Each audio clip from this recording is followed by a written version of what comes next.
Welcome to all of you guys, this is your client, you are watching education site. तो आज के इस video में हम बात करने वाले हैं जोसा काउंसलिंग 2023 के बारे में। इस वीडियो में आपको इस काउंसलिंग के बारे में complete A to Z information देने वाला हूं। अगर आपको काउंसलिंग के बारे में 0% नॉलेज है, आपको नहीं पता कि जोसा काउंसलिंग क्या है, ये काउंसलिंग कैसे कंडक्ट होती है, कौन से बच्चे इसमें पार्टिसिपेट कर सकते हैं, इसका एलिजिबिलिटी क्राइटेरिया क्या है, कैसे रजिस्ट्रेशन करना है, कैसे चॉइस फिलिंग करनी है, क्या क्या डॉक्यूमेंट्स रिक्वायर्ड होते हैं, डॉक्यूमेंट कहां से बनेंगे, ये डॉक्यूमेंट आपको कब अपलोड करने हैं, रिपोर्टिंग कैसे करनी है। अगर आपको काउंसलिंग के बारे में 0% नॉलेज है या फिर आपको थोड़ी बहुत जानकारी है भी, तो ये वीडियो आपके लिए बहुत ज्यादा यूजफुल है।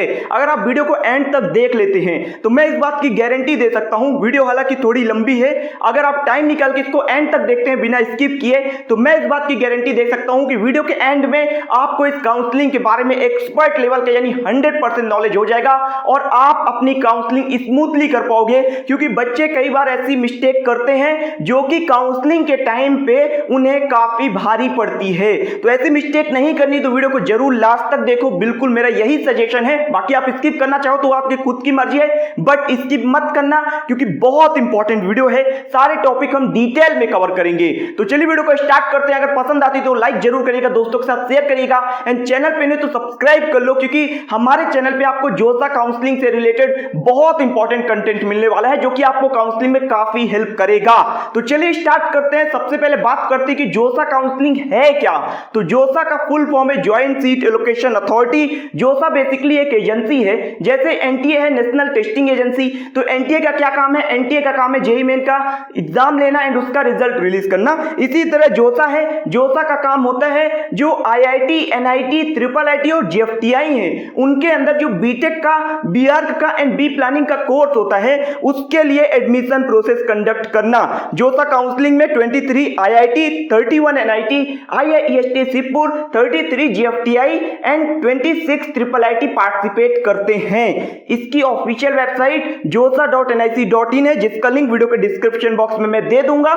जब ये काउंसलिंग स्टार्ट होगी वहां पे आप जाके रजिस्ट्रेशन कर सकते हैं। जब ये स्टार्ट होगा तो रजिस्ट्रेशन का एंड चॉइस फिलिंग का एक वीडियो लाइव मैं आपको देने वाला हूं, जिससे कि आप अपनी काउंसलिंग में किसी भी तरह की मिस्टेक नहीं करोगे।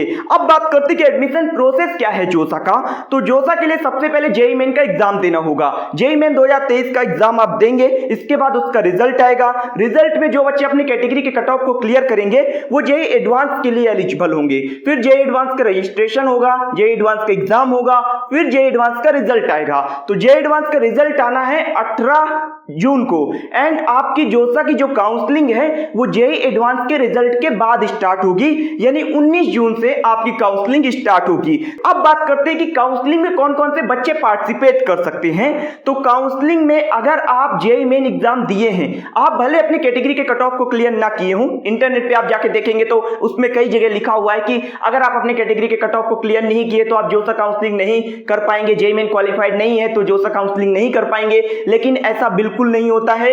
अगर आपने जेईई मेन एग्जाम दिया है, भले आपके एकदम लास्ट में रैंक हो, लेकिन आप काउंसलिंग के लिए पार्टिसिपेट कर सकते हैं। कट ऑफ क्लियर करना बिल्कुल मैंडेटरी नहीं है। अगर आप जेईई एडवांस क्लियर कर लेंगे तो आपके आईआईटी की भी ऑप्शन मिलेंगे चॉइस फिलिंग करते समय। अगर जेईई एडवांस क्लियर नहीं किए या जेईई एडवांस नहीं दिए, जेईई मेन ही क्लियर नहीं किए, तो आपके पास एनआईटी, ट्रिपल आईटी और जेएफटीआई का ऑप्शन ही चॉइस फिलिंग का जो पोर्टल होता है उसमें शो करेगा। लेकिन पार्टिसिपेट हर एक स्टूडेंट कर सकता है। एंड जोसा काउंसलिंग में क्लास 12th में 75% अगर आप जर्नल, ईडब्ल्यूएस या ओबीसी से हैं, एंड 65% अगर आप एससी, एसटी या पीडब्ल्यूडी कैटेगरी से हैं, तो इतने आपके होने चाहिए, इससे अधिक होने चाहिए NIT, triple IT, GFTI and IIT में एडमिशन के लिए। ये एलिजिबिलिटी क्राइटेरिया है जिसे जोसा ने 2023 में फिर से लागू कर दिया। पहले ये रूल था 2019 में, कोविड के बाद से ये बंद हो गया था, फिर से ये स्टार्ट हो गया है। तो एलिजिबिलिटी क्राइटेरिया है, अगर इतना नहीं आ रहा परसेंटेज तो आपको अपने रिस्पेक्टिव बोर्ड के टॉप 20 परसेंटाइल में आना होगा। अगर आप टॉप 20 परसेंटाइल में हैं तो भी आप इन इंस्टीट्यूट्स में एडमिशन के लिए एलिजिबल हैं। तो होपफुली आपको समझ में आ गया होगा कि कौन से बच्चे एलिजिबल हैं एंड कौन से बच्चे काउंसलिंग में पार्टिसिपेट कर सकते हैं। अब बात करते हैं कि जोसा काउंसलिंग का प्रोसीजर क्या है। तो प्रोसीजर एकदम बेसिक है। सबसे पहले आपको रजिस्ट्रेशन करना है, रजिस्ट्रेशन के बाद चॉइस फिलिंग करनी है, चॉइस फिलिंग के बाद मॉक सीट एलोकेशन का रिजल्ट आता है, इसके बाद आपको चॉइसेस को लॉक करना होता है और इसके बाद बाद जो मेन काउंसलिंग है वो राउंड 1 से राउंड 6 तक चलती है और राउंड 6 तक की काउंसलिंग में सीट अलॉटमेंट होता है। तो रजिस्ट्रेशन एकदम बेसिक है। सबसे पहले आपको जोसा की वेबसाइट josa.nic.in पर जाना है। जब रजिस्ट्रेशन स्टार्ट हो जाएंगे तो वहां पे आपको जेईई मेन का एप्लीकेशन नंबर एंड आपका जो पासवर्ड है जेईई मेन का वो एंटर करना है, सिक्योरिटी पिन डालना है, लॉगिन करना है। जैसे ही लॉगिन पे क्लिक करेंगे आपके सामने एक टर्म्स एंड कंडीशन का पेज आएगा, उसमें आई एग्री पे क्लिक करना है। जब आई एग्री पे क्लिक कर देंगे तो आपके सामने बेसिक डिटेल्स आ जाएंगी। सिंपली आपको सबमिट डिटेल्स पे क्लिक करना है, दैट्स ऑल। आपका जोसा के अंदर रजिस्ट्रेशन हो गया। जोसा में रजिस्ट्रेशन करना जितनी भी काउंसलिंग होती है उनमें सबसे आसान होता है। वहां पे किसी भी तरह की कोई फीस नहीं लगती एंड 2 मिनट के अंदर आप अपने मोबाइल फोन से भी रजिस्ट्रेशन कर सकते हैं। इसके लिए किसी साइबर कैफे में धक्के खाने की भी जरूरत नहीं है, ना ही किसी लैपटॉप की जरूरत है। मोबाइल फोन से भी आपका रजिस्ट्रेशन हो जाएगा।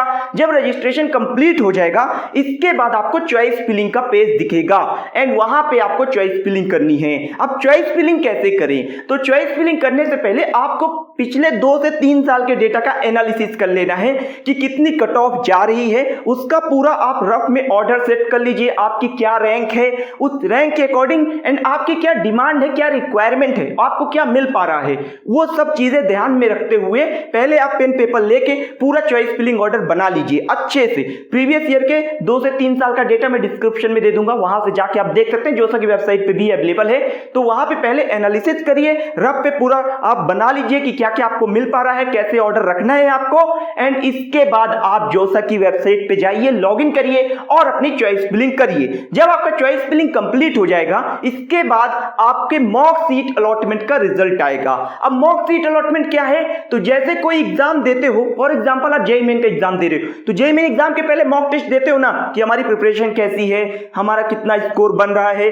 इसी तरह ये मॉक सीट अलॉटमेंट होता है, यानी जितनी भी चॉइस फिलिंग अभी तक आपने की है एंड आपके साथ और बच्चे भी चॉइस फिलिंग करेंगे तो उन सभी बच्चों के अंदर जितने भी बच्चे अभी तक चॉइस फिलिंग किए हैं, जितनी भी चॉइस फिलिंग किए हैं उसमें आपको क्या सीट मिल पा रही है उसके अकॉर्डिंग आपको पता चलेगा मॉक सीट अलॉटमेंट राउंड 1 के रिजल्ट में। तो पहला राउंड आएगा मॉक सीट का, फिर दूसरा राउंड भी आएगा मॉक सीट का एंड मॉक सीट का जो सेकेंड राउंड होता है उसमें जो सीट मिलती है वही सीट लगभग 90% केस में बच्चों को राउंड 1 के अंदर भी मिल जाती है, यानी काफी एक्यूरेट रिजल्ट होता है मॉक सीट अलॉटमेंट राउंड 2 का।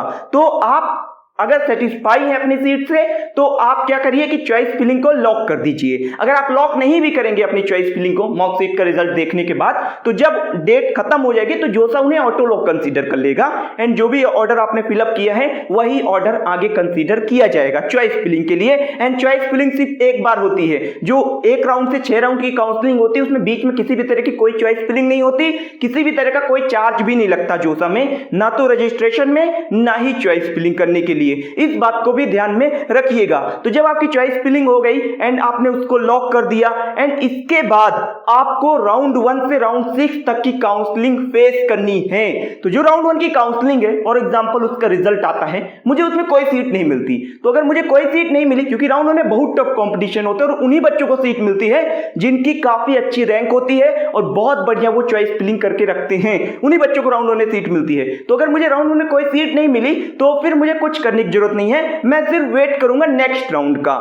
मुझे जब तक सीट नहीं मिलेगी जोसा में तब तक किसी भी तरह का कोई प्रोसेस नहीं करना है। इस बात का ध्यान रखिएगा, इसमें बच्चे काफी कंफ्यूज होते हैं। सीट नहीं मिली आप क्या करें? कुछ मत करिए, अभी वेट करिए सीट मिलने का। एंड इसके बाद अगर मुझे मान लो कि मैंने चॉइस फिलिंग की थी, मैंने 20 ऑप्शन भरे थे, उसमें 15 नंबर में मैंने एनआईटी भोपाल का ईसी भरा था और मुझे राउंड 1 में एनआईटी भोपाल का ईसी नंबर 15 की चॉइस मिल गई है, तो फिर अब मुझे क्या करना है? तो अब मुझे पहले सीट अलॉटमेंट का रिजल्ट डाउनलोड करना है, इसके बाद मुझे वहां पे बिलिंगनेस सबमिट करनी है। अब बिलिंगनेस क्या है? तो बिलिंगनेस में फ्रीज, फ्लोट और स्लाइड का ऑप्शन होता है। ये ऑप्शन आपको काउंसलिंग आगे बढ़ाने में मदद करते हैं। फ्रीज का क्या मतलब है कि एनआईटी भोपाल में मुझे ईसी मिला, अब मैं इस सीट से एकदम सेटिस्फाइड हूं और मैं नेक्स्ट राउंड की काउंसलिंग में पार्टिसिपेट नहीं करना चाहता, मुझे इसी सीट में एडमिशन लेना है, इसको फाइनल कर दीजिए। तो ये मतलब होता है फ्रीज का। ये ऑप्शन आप तभी सेलेक्ट करिए जब आपको बहुत बढ़िया सीट मिल गया हो या फिर आप अपनी सीट से एकदम 100% सेटिस्फाइड हो। इसके बाद सेकंड ऑप्शन होता है फ्लोट का। फ्लोट का ऑप्शन सबसे बेस्ट होता है। इसमें मुझे मान लो एनआईटी भोपाल ईसी मिला ना, तो मैं क्या करूंगा कि नेक्स्ट राउंड की काउंसलिंग में भी पार्टिसिपेट करूंगा। फ्लोट का ऑप्शन चूज करूंगा अगर, तो मैं नेक्स्ट राउंड की काउंसलिंग में भी पार्टिसिपेट करूंगा और एनआईटी भोपाल का ईसी मेरा फाइनल हो जाएगा और मैं नेक्स्ट राउंड में भी जाऊंगा। सबसे बढ़िया ऑप्शन है। अगर नेक्स्ट राउंड में ऊपर की कोई सीट मिल पाती है, जितने भी ऑप्शन मैंने भरे हैं 1 से 14 तक, उसमें अगर मेरी सीट अपग्रेड हो पाती है तो वहां पे मेरे चांसेस बनेंगे। तो ये बेस्ट ऑप्शन है। इसके बाद एक ऑप्शन है स्लाइड का। स्लाइड का मतलब ये है कि अगर मान लो मैं भोपाल से हूं और मुझे कुछ फैमिली प्रॉब्लम है या फिर मुझे ऐसा लगता है कि मैं भोपाल में ही पढ़ना चाहता हूं, बाहर कहीं नहीं जाना चाहता, या फिर मैं किसी एक पर्टिकुलर कॉलेज को टारगेट कर रहा हूं, वहां पे मुझे मिल चुका है। फॉर एग्जाम्पल मुझे एनआईटी भोपाल ईसी मिला, अब मैं चाहता हूं कि मुझे इसी में रहना, इसी कॉलेज में रहना, बस ईसी से सीएस हो जाए। तो सीएस मैंने ऊपर भर रखी है, मैं स्लाइड चूज कर लूंगा, तो इससे मेरा और कोई ऑप्शन नहीं देखा जाएगा ऊपर की चॉइस में, सिर्फ कंप्यूटर साइंस देखा जाएगा एनआईटी भोपाल का। तो वहां पे मेरी सीट अपग्रेड हो सकती है अगर वैकेंसी क्रिएट होती है तो फ्रीज का मतलब यह है कि नेक्स्ट राउंड में नहीं जाना, जो सीट मिले उसे फाइनल कर दो। फ्लोट का मतलब यह है कि नेक्स्ट राउंड में भी जाना है और ये सीट भी एक्सेप्ट करनी है। स्लाइड का मतलब यह है कि जिस कॉलेज में मिला है उसी कॉलेज में सीट चाहिए, बस ऊपर की सीट चाहिए, जो ऑप्शन मैंने ऊपर भरे हैं, दूसरे किसी कॉलेज में नहीं जाना। तो यह मतलब है स्लाइड का। तो जब आप बिलिंगनेस सबमिट कर दोगे तो बिलिंगनेस सबमिट करने के बाद आपको वहां पे डॉक्यूमेंट्स अपलोड करने के लिए कहा जाएगा, ऑनलाइन रिपोर्टिंग के लिए कहा जाएगा। तो वहां पे आप क्या क्या डॉक्यूमेंट्स लगते हैं इसकी बात करते हैं। तो वहां पे सबसे पहले आपको मेडिकल सर्टिफिकेट बनवा लेना है। मेडिकल सर्टिफिकेट का फॉर्मेट मैं आपको वीडियो के डिस्क्रिप्शन बॉक्स में दे दूंगा। तो वहां पे जाइए, किसी भी आसपास एमबीबीएस एमडी डॉक्टर के पास जाइए, उनसे पूरा मेडिकल सर्टिफिकेट भरवाइए एंड उनके रजिस्ट्रेशन नंबर और उनके सिग्नेचर ले लीजिए। तो आपका जो मेडिकल सर्टिफिकेट है वो तैयार हो जाएगा। हर एक स्टूडेंट को जो समय सीट ले रहा है, जिसको सीट मिली है, उसको मेडिकल सर्टिफिकेट लगाना जरूरी है। और अगर राउंड 1 में सीट मिली है तो ये जो प्रोसेस मैं बता रहा हूं ना, ऑनलाइन रिपोर्टिंग का, बिलिंगनेस सबमिट करने का, ये करना जरूरी है। अगर इसे नहीं करेंगे तो नेक्स्ट राउंड में भी नहीं जा पाएंगे और आपकी सीट कैंसिल हो जाएगी। तो अगर सीट मिली है तो आपको यह प्रोसेस करना कंपलसरी है। तो यहां पे क्या क्या डॉक्यूमेंट्स लगेंगे इसकी बात करते हैं। तो सबसे पहले आपको मेडिकल सर्टिफिकेट, इसके बाद क्लास 10th का मार्कशीट, क्लास 12th का marksheet, state of eligibility proof, जिसमें क्लास 12th का मार्कशीट ही अपलोड करना है।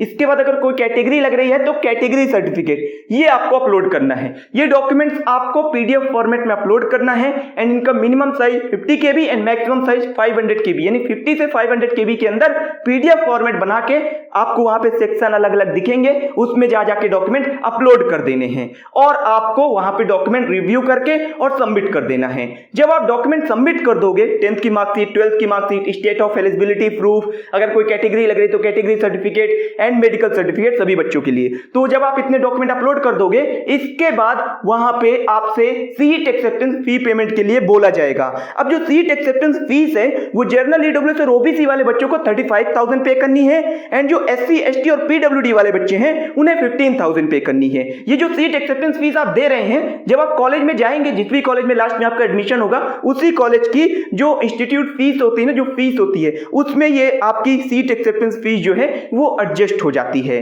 तो आप जब वहां पे फीस जमा कर दोगे, इसके बाद आपके डॉक्यूमेंट जाएंगे वेरिफिकेशन ऑफिसर के पास रिव्यू के लिए, वो उन्हें चेक करेगा और इसके बाद आपके मोबाइल नंबर पे, जो मोबाइल नंबर रजिस्टर है एंड जो मेल आईडी रजिस्टर है, उस पे मैसेज आ जाएगा। अगर कोई गलती है तो उसका भी मैसेज आ जाएगा और अगर आपके डॉक्यूमेंट वेरिफिकेशन सक्सेसफुल हो गए हैं तो लगभग 12 से 24 घंटे के अंदर आपके पास मैसेज आ जाता है और आपका डॉक्यूमेंट वेरिफिकेशन हो जाता है। अगर आप चाहते हो, आपको नहीं मिल रहा है मैसेज, तो आप जाके डायरेक्ट लॉगिन करके भी वहां पे अपना स्टेटस चेक कर सकते हो। डायरेक्ट जोसे की वेबसाइट पे जाओ, लॉगिन करो, वहां पे आपको पता चल जाएगा कि क्या स्टेटस है मेरे डॉक्यूमेंट वेरिफिकेशन का। तो जब सीट मिलेगी तो आपको ऑनलाइन रिपोर्टिंग का प्रोसेस जो मैं बताया वो करना कंपलसरी है। कई बार बच्चे ऐसा करते हैं कि उनको सीट मिल जाती है, कोई रिस्पॉन्स ही नहीं करते, सीट कैंसिल हो जाती है, हम नेक्स्ट राउंड में पार्टिसिपेट भी नहीं कर पाते। अब ये छोटी छोटी मिस्टेक है, इसके कारण बच्चे बहुत ज्यादा परेशान होते हैं। किसी बच्चे की रैंक 15,000 20,000 इतनी अच्छी रैंक है, लेकिन ये छोटी मिस्टेक कर देते हैं, इसके कारण वो नेक्स्ट राउंड में जा ही नहीं पाते। फिर वो सीसैप के भरोसे बैठे रहते हैं कि सीसैप में हमें सीट मिलेगी।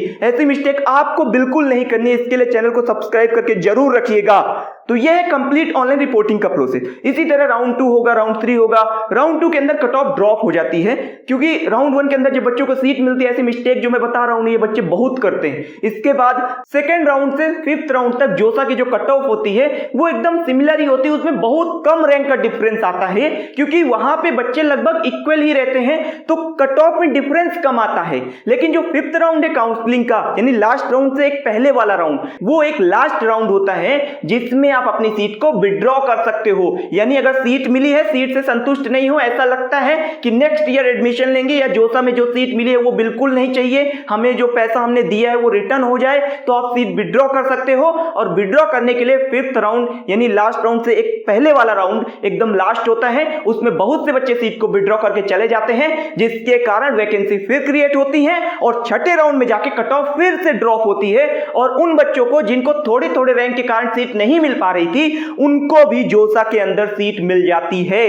तो यहां पे इस बात को समझिए कि राउंड 1 में कट ऑफ बहुत टाइट जाती है, सेकंड राउंड में कट ऑफ फिर ड्रॉप होती है, एंड 6th राउंड जो लास्ट राउंड है उसमें कट ऑफ और भी ज्यादा ड्रॉप हो जाती है। तो ये काफी इंपॉर्टेंट पॉइंट है, इस पे आप बिल्कुल ध्यान दीजिएगा। इस बात का भी ध्यान रखिएगा कि फॉर एग्जांपल मैंने राउंड 1 में इजी लिया, 15 नंबर चॉइस मुझे अलॉट हुई थी, और फिर मैं पूरा प्रोसेस कंप्लीट किया, मैंने फ्लोट में लगा दिया अपनी सीट को विलिंगनेस के अंदर। तो सेकंड राउंड में मेरा फिर सीट मान लो चेंज हो जाता है, एनआईटी भोपाल के बाद मान लो मुझे एनआईटी इलाहाबाद का इलेक्ट्रिकल मिल जाता है सेकेंड राउंड में, तो क्या मुझे फिर से रिपोर्टिंग करने की जरूरत है? बिल्कुल नहीं। एक बार रिपोर्टिंग कर दी है, फ्लोट लगा रखा है, वो ऑटोमेटिक चलता जाएगा, फ्लोट जाता जाएगा। अगर मुझे विलिंगनेस चेंज करनी है, फ्लोट से फ्रीज करना है या फ्लोट से स्लाइड करना है, तब मुझे वहां पे जाके विलिंगनेस चेंज करने की जरूरत है। बाकी एक बार रिपोर्टिंग कर दिए हो तो यह सफिशिएंट है, आपको दोबारा से वही प्रोसेस बार बार रिपीट करने की जरूरत नहीं है। इस बात को भी ध्यान रखिएगा, इसमें भी बच्चे बहुत कंफ्यूज होते हैं। अब जो बच्चे जोसा के थ्रू मिली सीट से सेटिस्फाइड है, उन्हें लगता है कि यार इस सीट को बना के रखना है, यहां पे एडमिशन लेना है, तो उन्हें लास्ट राउंड में, जब लास्ट राउंड कंप्लीट हो जाता है, तो वहां पे पार्शियल एडमिशन फी भी जमा करनी होती है, जो कि जनरल ईडब्ल्यूएस और ओबीसी वाले बच्चों के लिए 40,000, एससी एसटी और पीडब्ल्यूडी वाले बच्चों के लिए 20,000 होती है। तो टोटल आपको पहले सीट एक्सेप्टेंस फीस जमा करनी है जब पहली बार सीट मिली, और लास्ट राउंड में जब आपको सीट को आगे कंटिन्यू करना है, उस पर एडमिशन लेना है, तो पार्शियल एडमिशन भी जमा करनी है, जो कि 40,000 है। यानी जनरल ईडब्ल्यूएस ओबीसी वाले टोटल 75,000 जमा करेंगे, एससी एसटी और पीडब्ल्यूडी वाले टोटल 35,000 जमा करेंगे। बिल्कुल परेशान मत है ना, ये जो फीस है ये जब आप कॉलेज में एडमिशन लोगे, कॉलेज की फीस में कट जाएगी, आपका पैसा कहीं नहीं जाने वाला है, एकदम सिक्योर है।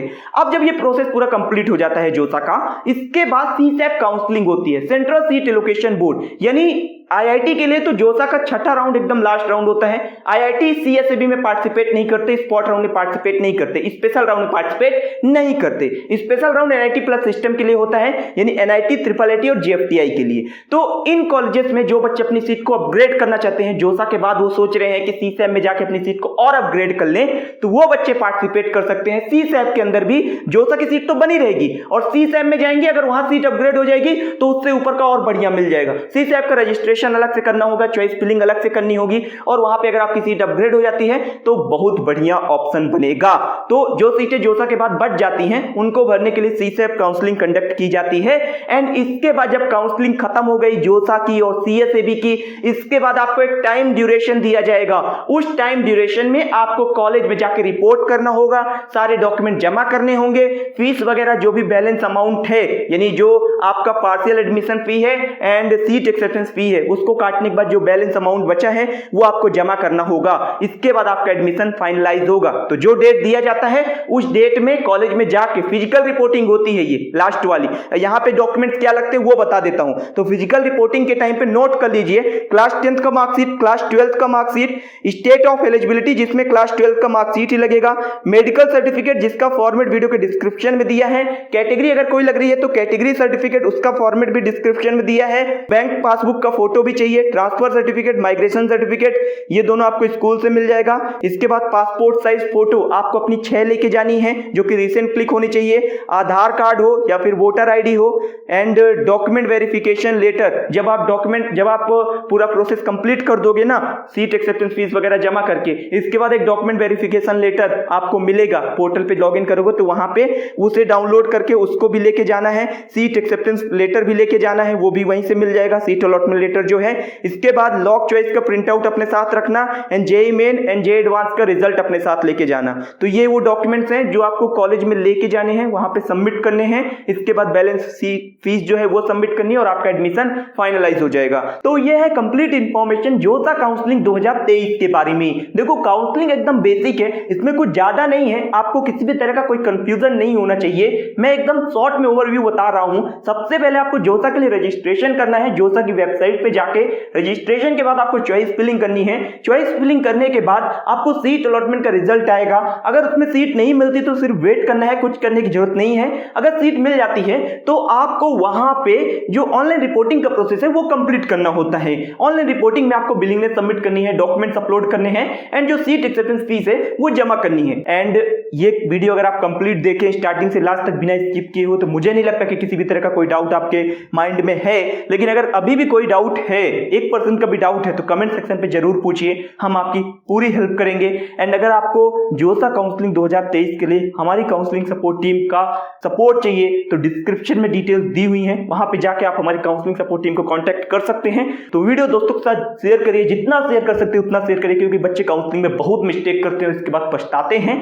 तो शेयर करिए वीडियो को लाइक जरूर करिए एंड चैनल को सब्सक्राइब कर लीजिए, क्योंकि चैनल पे A to Z इन्फॉर्मेशन आपको मिलेगी। मिलता हूं दूसरी वीडियो पर दूसरे अपडेट के साथ, तब तक के लिए मैं चलता हूं, दीजिए इजाजत मुझे।